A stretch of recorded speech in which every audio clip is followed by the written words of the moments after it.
बिस्मिल्लाहिर्रहमानिर्रहीम। अस्सलाम वालेकुम। एमबी न्यूज़ के प्रोग्राम सियासी ड्रामे के साथ मैं हूं राबील सैयद। नाजरीन, आज हम बात करेंगे पाकिस्तान की मुआइशत और स्टॉक एक्सचेंज पर। नाजरीन, आज स्टूडियो में हमारे साथ मौजूद हैं हमारे सीनियर सहाफ़ी और तज्ज़िया निगार अजीम चौधरी साहब। अस्सलाम वालेकुम सर, कैसे हैं आप? ठीक हैं जी, शुक्र अल्लाह का। वालेकुम सलाम, बहुत बहुत शुक्रिया आपका।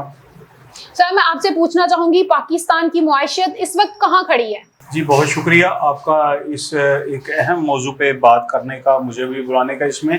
तो इस वक्त पाकिस्तान की मईशत जो है इस वक्त काफ़ी बुरे हालात में है। पाकिस्तान की मईशत बहुत गिरावट का शिकार है। कई इंडस्ट्रीज़ हमारी बंद हो चुकी हैं जो माली तौर पर मुस्तहकम नहीं थी, वो मुकम्मल तौर पर बंद हो गई हैं और बेशतर जो हैं ज़्यादा टैक्सेस और ज़्यादा दबाव बर्दाश्त नहीं कर सकें। कुछ बांग्लादेश चली गई हैं, तो कुछ ने अक्सर ने ज़्यादा ने बंद कर दिया है। इस वजह से हमारे मुल्क में इस वक्त बहुत बहरान की कैफियत है और हमारा मज़दूर बेरोज़गार हो चुका है। बेरोज़गारी की वजह से हालात मुल्क के काफ़ी ज़्यादा ख़राब हो चुके हैं और हम इस वक्त क्राइसिस का शिकार हैं। जो दूसरे मुमालिक हैं, हम उनसे ज़्यादा चीज़ें बरामद कर रहे हैं। हमारे मुल्क में इंडस्ट्रीज़ नई लग नहीं रही क्योंकि हमारे मुल्क में टैक्सेस और इजाज़तनामे फ़लाँ महकमा उनका इतना इस वक्त ज़ोर पड़ा हुआ है कि हमारे लिए मुश्किल हो चुका है।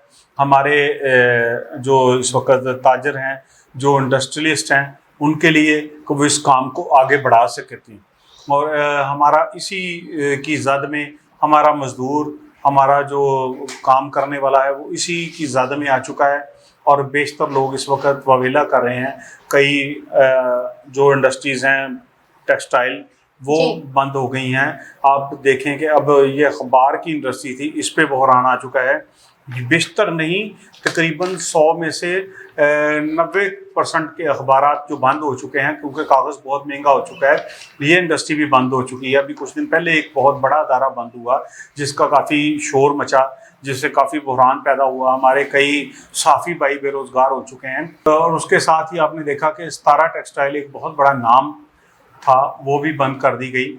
तो हम इस वक्त बहुत मुश्किलात हालात में खड़े हैं। उसके साथ ही आप हमारे साथ मुल्क है इंडिया, उसको देखें कि इस वक्त कहाँ पे वो गाड़ियाँ भी अपनी बना रहे हैं, सारा कुछ कर रहे हैं, लेकिन हम शायद चाहते नहीं कि हमारे मुल्क में कोई छोटी मोटी इंडस्ट्री भी लगे, हमारे मुल्क में भी कोई गाड़ी बने, हमारे मुल्क का नाम हो। वो गाड़ियाँ बना रहे हैं, ट्रक बना रहे हैं, ट्रॉलर्स बना रहे हैं अपने, लेकिन हम यही सोचते हैं कि शायद कोई आएगा जो इसको ठीक करेगा, कोई आएगा इसको ठीक करेगा।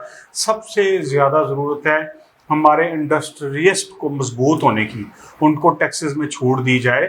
हम सिर्फ कह रहे हैं इसको टैक्सेस ज़मरे में लाओ, इसको लाओ, इससे ये ले लो, इससे वो ले लो।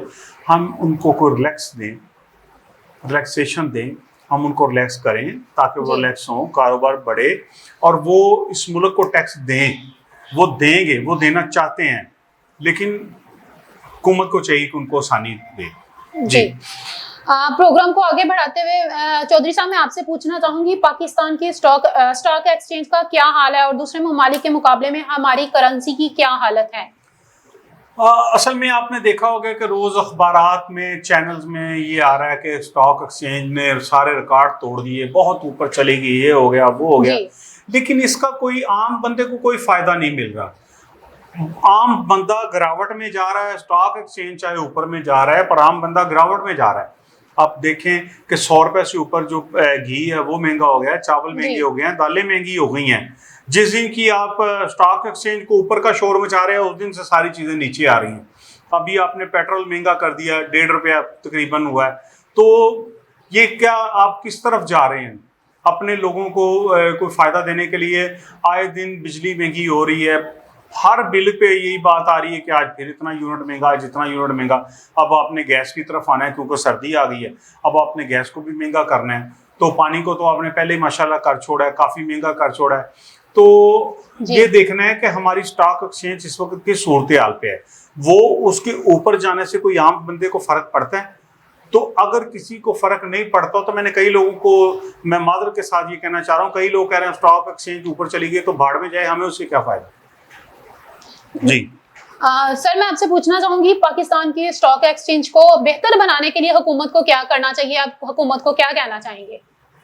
हुकूमत को इस वक्त देखना चाहिए कि स्टॉक एक्सचेंज अगर ऊपर गया है जी तो इसका गरीब आदमी पे क्या असर होगा।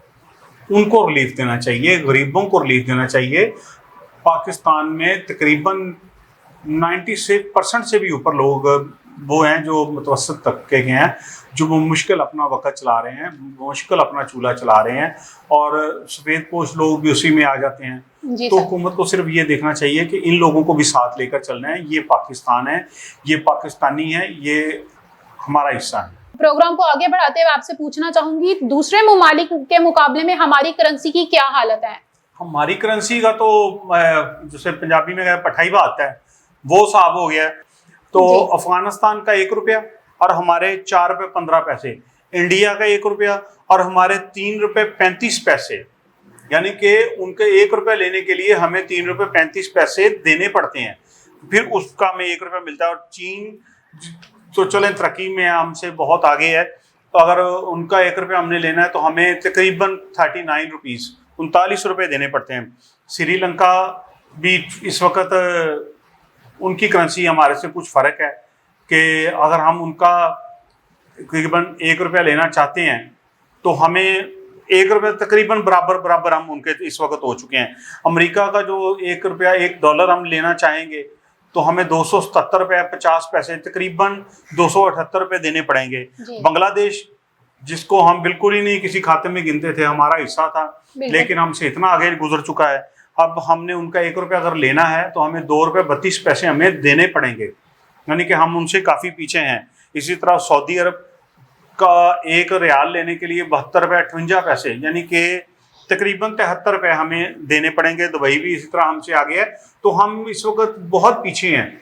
हमारे रुपये की मालियत बहुत ही गिर चुकी है, हम इस वक्त बहुत मुश्किलात का शिकार हैं, और हम कई ममालिक से कर्जा ले चुके हैं, IMF से भी कर्जा ले चुके हैं। तो हमें इस मुल्क की मईशत को उठाना पड़ेगा। मईशत एक रीढ़ की हड्डी होती है, अगर हम वो नहीं उठाएंगे तो हम इसी तरह कभी उससे पैसे पकड़, कभी उससे पकड़, उसकी टोपी उसके सर पे, उसकी टोपी उसके सर पे रख के ऐसा ही करते रहेंगे, तो ये हमारे लिए नुकसानदेह होगा। नाज़रीन, आपने पाकिस्तान की मुआशत, स्टॉक एक्सचेंज और दूसरे ममालिक के साथ हमारी करेंसी के बारे में जाना चौधरी अजीम सर से। अब मुझे इजाज़त दीजिए, अपनी मेज़बान राबील सैयद को और हमारे सीनियर सहाफ़ी चौधरी अजीम साहब को इजाज़त दें। देखते रहें प्रोग्राम सियासी ड्रामे। अल्लाह।